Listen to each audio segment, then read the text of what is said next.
ஒரு அம்மா அவங்களுக்கு வந்து கேன்சர் வந்து 4th ஸ்டேஜ் ஆயிடுச்சு. மோசமான ஸ்டேஜ் ஆனோடனே அப்புறம் டாக்டர்ஸ் பார்த்துட்டாங்க, இது ஒண்ணுமே பண்ண முடியாதுன்னு சொல்லிட்டு பிள்ளைகளை கூப்பிட்டு சொல்லிட்டாங்க. போய் பார்த்து நானும் அது கேன்சர் ஒரு ஆங்கிள் தான் போயிட்டு செபிக்க ஆரம்பிச்சு அந்த பெண்ணு கூட பயங்கரமான அப்போ செபிச்சு போராடி நல்ல கமெண்ட் பண்ணி ஜெபிச்சு அந்த ஆவி எல்லாம் ஒரே நிமிஷம் விரட்டியாச்சு. 3 மாசத்துல இறந்து போவாங்கன்னு சொல்லிட்டு டைம் கொடுத்தது. எனக்கு தெரிஞ்சு அதுக்கு பிறகு அவங்க கிட்டத்தட்ட ஒரு 20-22 வருஷம் உயிரோடு இருந்தாங்க. கல்யாணம் ஆகாத பொண்ணு. அந்த பொண்ணுக்கு அந்த டைம்ல வந்து ஒரு 23-24 வயசு இருந்தது. அவளுக்கு வந்து டியூமர் ஒன்று வந்து அந்த டாக்டர் வந்து நல்ல எக்ஸ்பீரியன்ஸ் டாக்டர் போல இருக்கு. அவங்களுக்கு சஸ்பெக்ட் பண்ணிட்டாங்க. அப்போ அவங்க பயந்து போயிட்டு பயாப்சி எடுக்கிறதுக்கு பயாப்சி எடுத்து கேன்சர் ஒருவேளை கன்ஃபார்ம் பண்ணிட்டா என்ன ஆகிறது அப்படின்னு சொல்லிட்டு அவங்க பயந்து போயிட்டு நேரா எங்கிட்ட வந்தார். இந்த பிள்ளையை நீக்க வச்சு ஜெபிச்ச பக்தனுக்கு இடப்படுத்தார். இந்த குழந்தை இல்லாமல் இருக்கிறதுக்கு எனக்கு தெரிஞ்சு எப்படி ஒரு 80% கூட நான் சொல்லுவேன். இதுக்கு பின்னால் அசுத்தாவியுடைய பாதிப்பு.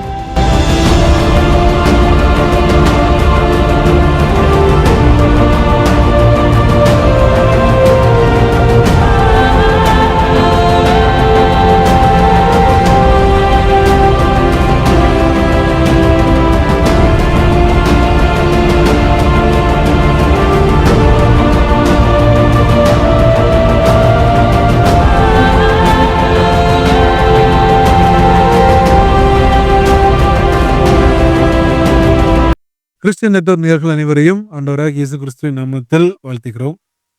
பிசாசின் கிரியைகள் இதை பற்றி ஒரு சில எபிசோட்ஸ் நம்ம பண்ணிட்டு இருக்கிறோம். இப்பவும் பாஸ்டர் ஸ்டீபன் அவங்க நம்ம கூட இணைஞ்சிருக்காங்க. ஒரு சில கேள்விகள் இருக்கு, அதுக்கான பதிலை நம்ம டைரக்ட் அவங்க கிட்டே கேட்கலாம். பாஸ்டர் எப்படி இருக்கீங்க பாஸ்டர்? ரொம்ப நல்லா இருக்கேன். ஓகே பாஸ்டர், நம்ம ஒரு சில எபிசோட்ஸ் பண்ணிட்டு இருக்கிறோம்.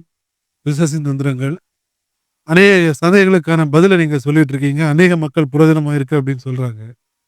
அந்த வகையில் இப்போ ஒரு கேள்வி, அநேக மக்களுக்கு இருக்கிற ஒரு கேள்விதான் கேட்கிறேன். வியாதிகள், வியாதின்னு சொல்லும் போது தீராத வியாதி இருக்கு, இரண்டாவது மரணத்துக்கு ஏதுவான வியாதி இருக்கு. இப்படி உலகம் முழுக்கவே கோடிக்கணக்கான மக்கள் வியாதினால பாதிக்கப்படுறாங்க. இந்த காலகட்டத்தை நம்ம பார்க்கும்போது மருத்துவ உலகம் எங்கேயோ போயிடுச்சு, ஒரு எக்ஸ்ட்ரீமான லெவல்ல இருக்கு மருத்துவ உலகம். இப்படி இந்த மருத்துவ உலகம் எவ்வளவு வளர்ந்த பிறகு கூட ஒரு சில வியாதிகள், குறிப்பிட்ட வியாதிகளை மருத்துவ உலகத்தால குணமாக்கவே முடியல. இன்னைக்கும் அந்த வியாதிகள்ல மக்கள் சாகதான் செய்யறாங்க. என்னோட கேள்வி என்னன்னா, இந்த வியாதிகள் இதற்கும் பிசாசிற்கும் ஏதாவது சம்பந்தம் இருக்குமா? இதற்கான ஒரு பதில் நீங்க தாங்க. கண்டிப்பா. வியாதிகள்ல பார்க்கும்போது பல வகை இருக்குது. சிலது வந்து ரியல் வியாதி, அதாவது என்ன சொல்றேன்னா, இந்த உலகத்தின் சூழ்நிலைகளினால நமக்கு வருகிற வியாதிகள் இருக்கு. இப்போ நம்ம சுத்தமில்லாத தண்ணியை குடிக்கிறோம், சுத்தமில்லாத சாப்பாடு சாப்பிட்றோம், இந்த ஜங்க் ஃபுட் இந்த மாதிரிலாம் இருக்குது. அப்போ இந்த மாதிரி காரியத்தினால வர்றது வியாதிகள் வரும். அந்த வியாதிகளுக்கு வந்து மருத்துவ உதவி செய்யும். ஓரளவுக்கு அதை கியூர் பண்ணலாம், கண்ட்ரோல் பண்ணலாம், கியூர் பண்ணலாம், அதுக்கெல்லாம் வாய்ப்பு இருக்கு. ஆனால் பெரும்பாலான வியாதிகள் அதுக்கு பின்னால பார்த்தீங்கன்னா அசுத்தாவிகள், அதாவது வேற விதத்தில் பைபிள் படி சொல்ல போனால் பலவீனப்படுத்துகிற ஆவிகள் அப்படின்ட்டு இந்த ஆவிகளின் மூலமா வியாதிகள் வருகிறது. அப்போ இந்த பலவீனப்படுத்துகிற ஆவிகள் சரீரத்தை பலவீனப்படுத்தி வியாதிக்குட்படுத்தும் ஒரு பக்கம். சிலது மரணத்திற்கு ஏதுவான வியாதிகள் இருக்கு. சிலது வந்து கிரானிக் டிசீஸ்ன்னு சொல்லுவாங்க, அதாவது அவங்களுடைய வாழ்க்கை வந்து மோசமான விதத்தில் பாதிக்கப்பட்டிருக்கு. சிலது வந்து ஹெரிடிட்டரி டிசீஸ்ன்னு கூட சொல்லுவாங்க, வம்சத்துல இருக்கும், ஜெனட்டிக்கா இருக்கும். அப்போ இதெல்லாம் பார்க்கும்போது இது மெடிக்கலா வந்து ஒரு ஹெரிடிட்டரி டிசீஸ்ன்னு சொல்லுவாங்க, அல்லது வந்து பார்க்கும்போது இந்த அந்த குடும்பத்தில் இருக்கிறது பல விஷயங்கள் சாபங்கள் சொல்லுவாங்க. ஆனா அந்த காரியங்களை தாண்டி இதுக்கு பின்னால் அசுத்தாவிகளினுடைய தாக்கத்தினால, பாதிப்புனால நிறைய பேர் வந்து பாதிக்கப்படுறாங்க. அதை வந்து நிறைய பேர் வந்து வியாதியை மட்டுமே பார்க்குறாங்களே தவிர இந்த ஆவிகளின் தாக்கம் என்பதை வந்து நிறைய பேர் வந்து உணர முடியாமல் இருக்கிறாங்க. அதனாலதான் இந்த வியாதிகளினால் இன்னும் ஜனங்கள் மறிக்கிறாங்க. அதை வந்து கம்ப்ளீட்டாக கியூர் பண்ண முடியாமல், அதுக்கு வந்து ஒரு சொல்யூஷன் சொல்ல முடியாமல் இருக்கத்தான் செய்யுது. இதில் வந்து நான் சொல்ல வர்றது என்னன்னு கேட்டிங்கன்னா, இந்த வியாதிகளால் இன்னைக்கு பாதிப்பு, லைஃப் லாங் பெரிய பாதிப்பை சந்திக்கிற ஜனங்கள் ஒரு பக்கம் பாதிப்போடையே இருக்கிறாங்க. ஒரு ஆசீர்வாத குறைச்சலாகவே இருக்கிறாங்க ஒரு கூட்டம் இருக்கு. இன்னொன்று கூட்டம் பார்த்தீங்கன்னா, இந்த ஆவிகளால மரணத்தை சந்திக்கக்கூடிய வியாதிகளுக்குள்ள உட்படுத்தப்பட்டு செத்து கொண்டிருக்கிற ஜனங்களும் நிறைய இருக்கதான் செய்யறாங்க. கோடிக்கணக்கான மக்கள் கோடிக்கணக்கான ஜனங்கள் உலகம் ஃபுல்லாவே இருக்காங்க. அப்போ இந்த வியாதிகளுக்கு நான் வந்து கண்ட வரைக்கும் பார்த்தீங்கன்னா, சில அந்த கிரானிக் டிசீஸ்ன்னு சொல்லுவோம். இல்லைன்னா மரணத்திற்கு ஏதுவான வியாதிகள். இப்போ ஃபார் எக்ஸாம்பிள் கேன்சர் இந்த மாதிரி இருக்கு. இன்னும் சொல்ல போனா ரொம்ப டெட்லி டிசீசஸ் உடம்பு பயங்கரமா பாதிக்கிறது. டியூபர்குலோசிஸ், டிபின்னு சொல்றேன் இல்லையா அது. இது போல நிறைய காரியங்கள் இருக்கு. இந்த மாதிரி வியாதிகளுக்கு பின்னால் எல்லாமே அசுத்தாவிகள் நிறைய இருக்கு. நான் இதை வந்து என்னுடைய மினிஸ்டர்ல நிறைய பார்த்துருக்கேன். நிறைய கேசஸ் நான் பார்த்துருக்கேன். ஃபார் எக்ஸாம்பிள் பார்த்தீங்கன்னா கேன்சர். இதில் வந்து நான் சந்திச்ச காரியங்கள் நிறைய இருக்கு. எனக்கு தெரிஞ்ச எங்கள் சர்ச்சுக்கு வந்திருந்த ஒரு ஃபேமிலி. அப்போ வந்து பார்த்தீங்கன்னா, அப்போ வந்து நான் வந்து இன்னும் ஃபுல் டைம் மினிஸ்ட்ரி கூட வரல நினைக்கிறேன். அப்போ அந்த டைம் தான். அப்படி இருக்கும்போது ஒரு ஃபேமிலி, ஒரு அம்மா, அவங்களுக்கு வந்து கேன்சர் வந்து 4th ஸ்டேஜ் ஆயிடுச்சு. ஃபைனல். ஆமா, final 4th stage, final stage. பிள்ளைங்களாம் ஸ்கூல்ல படிக்கிற பிள்ளைங்க. அவங்கள வந்து சென்னையில வந்து ஸ்டான்லி ஹாஸ்பிட்டல், கவர்மெண்ட் ஸ்டான்லி ஹாஸ்பிட்டல்ல வந்து அட்மிட் பண்ணியிருந்தாங்க. யூட்ரஸ்ல கேன்சர் வந்து ஃபைனல் ஸ்டேஜ். மோசமான ஸ்டேஜ் ஆனோடனே அப்புறம் டாக்டர்ஸை பார்த்துட்டாங்க, இது ஒண்ணுமே பண்ண முடியாதுன்னு சொல்லிட்டு பிள்ளைகளை கூப்பிட்டு சொல்லிட்டாங்க. வீட்டில் கூட்டிட்டு போயிட்டு நீங்க பத்திரமா எந்த ஒரு ஒர்க் எதுவும் கொடுக்காம ரெஸ்ட் கொடுத்து வைங்க. ரெஸ்ட் கொடுத்து வச்சீங்கன்னா ஒரு 3 மாசம் இருப்பாங்க. இல்லைன்னா அதுக்கு முன்னாலேயே கூட போறதுக்கு வாய்ப்பு இருக்கு அப்படின்னு சொல்லிட்டு ஆலோசனை கொடுத்து எல்லா ரிப்போர்ட்ஸையும் கையில கொடுத்து அனுப்பிட்டாங்க. அப்படி இருக்கும்போது இந்த செய்தி எனக்கு கேள்விப்பட்டு என்கிட்ட சொன்னாங்க. ஒருத்தர் நான் போனேன். போய் பார்த்து நானும் அது கேன்சர் ஒரு ஆங்கிள் தான் போயிட்டு செவிக்க ஆரம்பிச்சு அந்த பெண்ணு கூட பயங்கரமான அசுத்தம். அலக்கழிக்குது. இங்கிருந்து அங்க போய் உருளுது. பயங்கரமான ஆவி போராடு. சரியான அசுத்தாவி.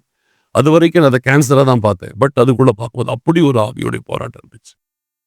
அப்போ ஜெபிச்சு போராடி நல்லா கமெண்ட் பண்ணி ஜெபிச்சு அந்த ஆவியெல்லாம் ஒரே நிமிஷம் விரட்டியாச்சு. விரட்டிட்டு நான் வந்துட்டேன். அந்த அம்மா நல்லா தெளிவா உட்கார்ந்துட்டாங்க. அதுக்கு பிறகு அந்த நாள்ல இருந்தே அவங்களுக்கு இருந்ததான அந்த வியாதிக்கான சிம்டம்ஸ் டக்குன்னு ஸ்டாப் ஆயிடுச்சு. அவங்களுக்கு வந்து கண்டினியூஸ் ஒரு ப்ளீடிங் இருக்கும். பல பிரச்சனைகள் இருந்துச்சு. அந்த ஆவிகளை விரட்டிட்டு வந்த பிறகு அடுத்த நாளே ஒரு சிம்டம்ஸ் எல்லாம் அப்படியே டக்குன்னு ஸ்டாப் ஆயிடுச்சு. அப்புறம் அதுக்கு பிறகு செக் பண்ணி பார்த்தா அந்த கேன்சர் இருந்ததுக்கான ட்ரேஸே இல்லை. சுகமாயிட்டாங்க. 3 மாசத்துல இறந்து போவாங்கன்னு சொல்லிட்டு டைம் கொடுத்தது. அவங்களுக்கு 3 மாசம் ஃபிக்ஸ் பண்ணியிருந்துச்சு. நல்லா ஹெல்த்தி ஆயிட்டாங்க. எனக்கு தெரிஞ்சு அதுக்கு பிறகு அவங்க கிட்டத்தட்ட ஒரு 20-22 வருஷம் உயிரோடு இருந்தாங்க. 3 மாசத்துல சாவாங்கன்னு சொன்ன கேஸ். டாக்டராரே கைவிடப்பட்ட. ஆமா, சென்னை கவர்மெண்ட் ஸ்டான்லி ஹாஸ்பிட்டல் அனுப்பிவிடப்பட்டவங்க. அவங்க ரிப்போர்ட்டோட அனுப்பிவிடப்பட்டவங்க. அப்புறம் கிட்டத்தட்ட ஒரு 22 வருஷத்துக்கிட்ட உயிரோடு இருந்தாங்க. இந்த பிள்ளைகளுக்கெல்லாம் கல்யாணம் ஆகி நல்லா செட்டில் ஆகி பேர பிள்ளைகளெல்லாம் பார்க்குற வரைக்கும் இருந்தாங்க. இருந்து அப்புறம் நேச்சுரலா அதுக்கு பிறகு அவங்க வந்து மரணம் அடைஞ்சாங்க. அப்ப நான் அதை கண்டுபிடிச்சது என்னன்னா, இந்த ஆவிகள் வந்து இப்படித்தான் வந்து ஒரு நபருடைய உயிர் எடுக்கிறதுக்காக இப்படி ஒரு மரணத்துக்கு ஏதுவான வியாதிகளை வந்து கொண்டு வருதுன்றது வந்து 100க்கு 100 புரிஞ்சுது. இன்னொரு ஒரு சம்பவம் இதுல வந்து பாத்தீங்கன்னா, இது இந்த மாதிரி கொஞ்சம் வயசுல பெரியவங்க. இது வந்து ஒரு கிட்டத்தட்ட ஒரு 6-7 வருஷத்துக்கு முன்னாடி நடந்த சம்பவம் நினைக்கிறேன். ஒரு 7-8 வருஷம் இருக்கும்னு வச்சுக்கோங்களேன். நான் ஒரு மீட்டிங்ஸ் நான் வந்து ப்ரீச் பண்ண போவேன். அந்த இடத்துல வந்து ஒரு ஐயா வருவார். அவருடைய மகள் அவ வந்து ஒரு காலேஜ்ல வந்து லெக்சரர். இப்போ ஒரு 8 வருஷம் நடந்துச்சு. காலேஜில் லெக்சரர், கல்யாணம் ஆகாத பொண்ணு. அந்த பொண்ணுக்கு அந்த டைம்ல வந்து ஒரு 23-24 வயசு இருக்கும்னு நினைக்கிறேன். அப்போ அப்படி இருக்கும்போது அவளுக்கு வந்து பிரெஸ்ட்ல வந்து ஒரு டியூமர் ஒன்று வந்தது. உடனே ஒரு டாக்டர், லேடி டாக்டர் போய் கன்சல்ட் பண்றாங்க, செக் பண்றாங்க. அந்த டாக்டர் வந்து நல்ல எக்ஸ்பீரியன்ஸ் டாக்டர் போல இருக்கு. அந்த டியூமரை கையை வச்சு பார்த்து அவங்களுக்கு சஸ்பெக்ட் பண்ணிட்டாங்க. இப்போ வந்து சாதாரணமா ஒரு டியூமர்னா அதோட ஷேப் வேற மாதிரி இருக்கும். கேன்சருக்கான டியூமர்னா அதோட ஷேப் வேற மாதிரி இருக்கும். அதை அவங்க கையில வச்சு ஃபீல் பண்ணி பார்த்துட்டு அவங்க கிட்டத்தட்ட ஒரு முடிவுக்கு வந்துட்டாங்க.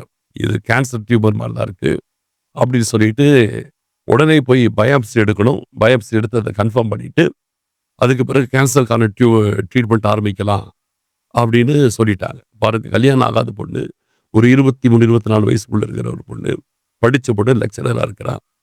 சென்னையில் வந்து ஒரு காலேஜில் லெக்சரர்.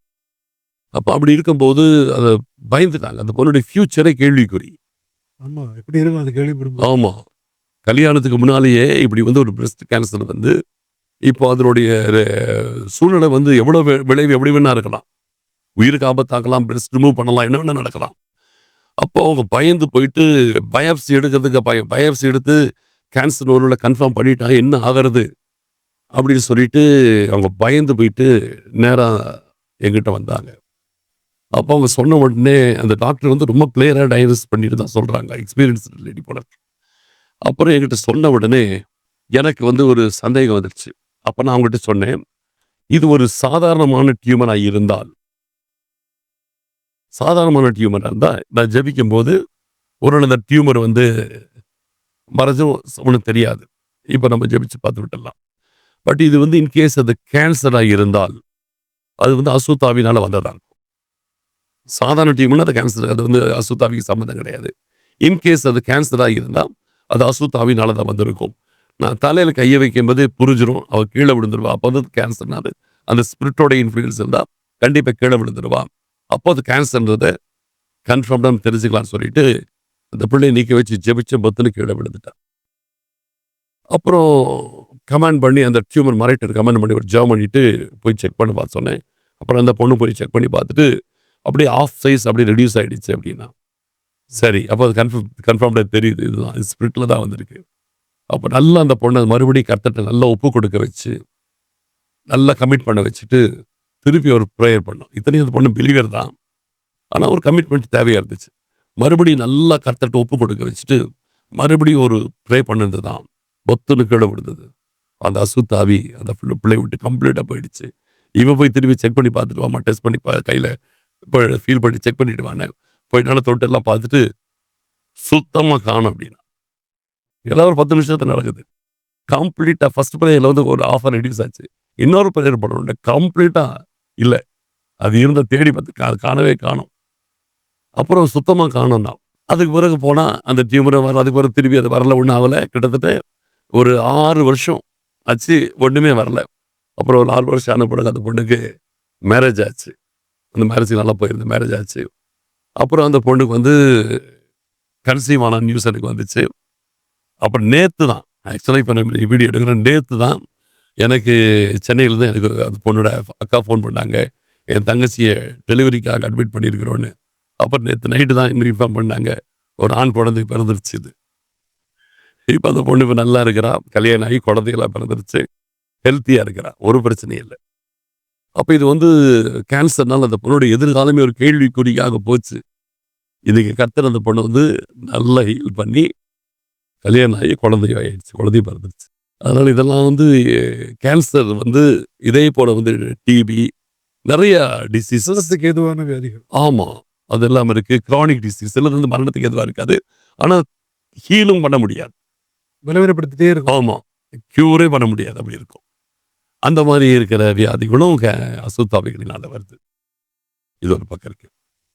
இதுல இன்னொன்று உங்களுக்கு நான் சொல்ல நினைக்கிறேன். அதே போல பாத்தீங்கன்னா இன்னைக்கு இந்த ஃபெர்டிலிட்டி சென்டருங்கிறது வந்து இன்னைக்கு ரொம்ப பெரிய அளவுக்கு நடக்குது உலகத்தில். IVF எல்லாம். ஆமா, எங்க பார்த்தாலும் பெரிய பெரிய ஹாஸ்பிட்டல்ஸ். காரணம் இன்னைக்கு அந்த அளவுக்கு குழந்தை இல்லாத நிலைமைன்றது வந்து இன்னைக்கு அவ்வளவு பெரிய ஒரு ப்ராப்ளம். அவ்வளவு தூரம் இருக்குது. இதுல எவ்வளோ பேர் பாதிக்கப்படுறாங்க. சில குழந்தையிலேருந்து சூசைட் பண்ணியே சாகுறாங்க. அப்படி நானும் நியூஸ் எல்லாம் கேட்குறேன். ஹஸ்பண்ட் ஒய்ஃப் 2 பேரும் சேர்ந்து குழந்தையே இல்லை அப்படின்னு சொல்லி தற்கொலை பண்ணி கூட சாகுறாங்க. அப்போ இந்த மாதிரி இருக்கும்போது இந்த ஆவிகள் பார்த்து இந்த குழந்தை இல்லாமல் இருக்கிறதுக்கு எனக்கு தெரிஞ்சு எப்படி ஒரு 80% கூட நான் சொல்லுவேன், இதுக்கு பின்னால் அசுத்தாவிகளுடைய பாதிப்பு இருக்கு. இவங்க தெரியாம வந்து என்ன செய்யறாங்க, போய் ட்ரீட்மெண்ட் போறாங்க. சில எவ்வளவு ட்ரீட் பண்ணாலும் கடைசி வரைக்கும் குழந்தை இல்லாமலே போயிடுறாங்க. இதுல பார்த்தீங்கன்னா சில ஹாஸ்பிட்டல்ஸ்ல ஆஃபர் வைக்கிறாங்க. ஃபர்ஸ்ட் அட்டெம்ப்ட்டுக்கு வந்து இவ்வளோ பே பண்ணணும், அதில் ஃபெயில் ஆயிடுச்சுன்னா செகண்ட் அட்டெம்ப்ட்டுக்கு ஒரு கன்செஷன் எல்லாம் லேக்ஸ் தான், எல்லாம் லேக்ஸ் தான். இப்படி இருக்குது. அப்போ வந்து இந்த அளவுக்கு குழந்தையின்மைங்கிறது இருக்குது. இந்த அளவுக்கு ட்ரீட்மெண்ட்டுக்காக ஜனங்க போக தான் செய்கிறாங்க. அதில் சக்ஸஸ் ஆகிறது ஓரளவுக்கு தான். பெரும்பாலானவைகள் வந்து ஃபெயிலியர் ஆகத்தான் செய்யுது. என்னதான் ட்ரீட் பண்ண ஃபெயில் ஆகுது. காரணம் என்னன்னு கேட்டீங்கன்னா, இதுக்கு பின்னால அசுத்தாவிகளின் காரியங்கள் இருக்கு. இதை நான் நிறைய கேசஸ் பார்த்துருக்கேன். சிலருடைய லைஃப்ல பார்த்தீங்கன்னா, சிலருக்கு வந்து கல்யாணம் ஆயிட்ட பிறகு குழந்தை கன்சீவே ஆகாது. வருஷக்கணக்கில் கன்சீவே ஆகாது. அவங்க என்னென்னமோ ட்ரீட் பண்ணுவாங்க. ட்ரீட் பண்ணி பார்க்கும்போது அவங்களுக்கு வந்து 2 பேருக்குமே எல்லாம் நார்மல் ரிசல்ட் தான் வரும். நார்மல் ரிசல்ட் வரும். பாடி ஹெல்த்தியா தான் இருக்காங்க, ரிசல்ட் வரும். ஆனா அவங்களுக்கு வந்து பார்த்தீங்கன்னா குழந்தை கன்சீவே ஆகாது. இது ஒரு வகை. இன்னொரு வகை இருக்குது. கன்சீவ் ஆகும். ஒரு 2 months அபார்ட் ஆகிட்டே இருக்கும். கன்சீவ் ஆகும், அபார்ட் ஆகிட்டு அந்த உயிரை அந்த ஆவிகள் எடுத்துட்டே இருக்கும். ஒரு உயிரை உருவாக விட்டுட்டு அந்த ஆவி அந்த உயிரை எடுத்துட்டே இருக்கும். அப்போ இந்த மாதிரி கன்சீவ் ஆகிறதுல ஒரு 2 months அபார்ட் ஆகிட்டே போகும். இதுவும் பார்த்தீங்கன்னா அசுத்தாவிகளால் நடக்கிறதான காரியங்கள் தான். இது நிறைய கேசஸ் பார்த்துருக்கேன். ஒரு நாள் ஒரு சர்ச்சில் வந்து ஒரு அக்டோபர் 2 அன்னைக்கு காந்தி ஜெயந்தி அன்னைக்கு ஒரு மீட்டிங் கூப்பிட்டுருந்தாங்க. Deliveries meeting. போய் ஜெபிச்சு நிறைய பெண்களுக்குள்ள அன்னைக்கு அந்த சர்ச்சில் குழந்தை இல்லாமல் இருக்கிறாங்க. ஜெபிச்சு நிறைய பெண்களுக்குள்ள அசுத்தாவை துரத்திட்டு விட்டுட்டு வந்தேன். அப்போ அந்த சர்ச்சில் வந்து இது நான் 1996 நடந்துச்சு. அப்போ அதன் பிறகு அந்த இயர் எண்டு மீட்டிங்கில் நியூ இயருக்கு வந்து அவங்க திரும்பி அதை புக் பண்ணாங்க. இந்த புது வருஷ மீட்டிங்கில் நீங்கள் சண்டே வந்து அந்த நைட் சர்வீஸ் மெசேஜ் கொடுக்கணும். அப்போ அந்த அக்டோபருக்கு பிறகு நான் டிசம்பர் 31 அந்த சர்ச்சுக்கு திரும்பி போகிறேன். இந்த அக்டோபர் பிசாசு துரத்தி விடப்பட்டதில் பெரும்பாலான பெண்கள் எல்லாம் கன்சீவாக இருந்தாங்க. டிசம்பரில் பார்க்கும்போது எல்லாரும் கன்சீவ் ஆகியிருந்தாங்க. அந்த ஆவிகள் துரத்தி விடப்பட்ட உடனே ஆட்டோமேட்டிக்காக நேச்சுரல் அவங்களுக்கு குழந்தை உருவாக்குது.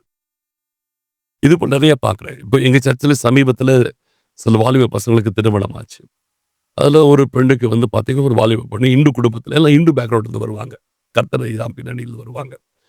அப்போது வரும்போது 2 தடவை கன்சீவ் ஆகி ஒரு 2 மாதத்தில் அபார்ட் ஆச்சு. அப்போ அந்த பெண்ணுக்கு ஜெபிச்சு பார்த்தேன். பிசாசு ஓடிச்சு. அதன் பிறகு பார்த்தீங்கன்னா அடுத்த மாதமே மறுபடியும் கன்சீவ் ஆகி இப்போ அந்த பெண்ணுக்கு 2 குழந்தைகள் இருக்கு. அதே மாதிரி இன்னொரு பெண்ணுக்கு பார்த்தீங்கன்னா கல்யாணம் ஆகி 8 மாசத்துல 5 முறை கன்சீவ் ஆகி அந்த பெண்ணுக்கு அபார்ட் ஆகிட்டே போயிட்டே இருந்துச்சு.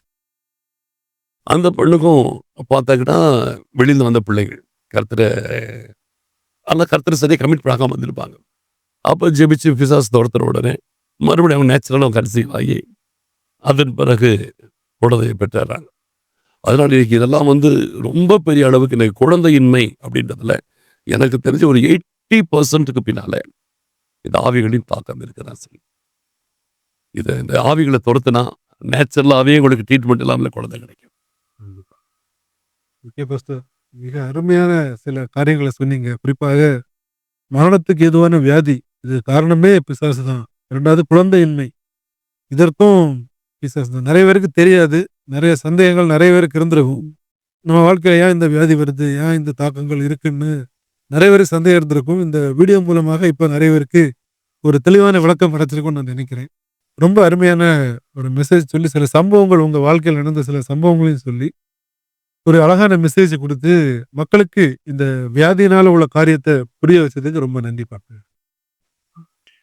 Thank you. Praise the Lord.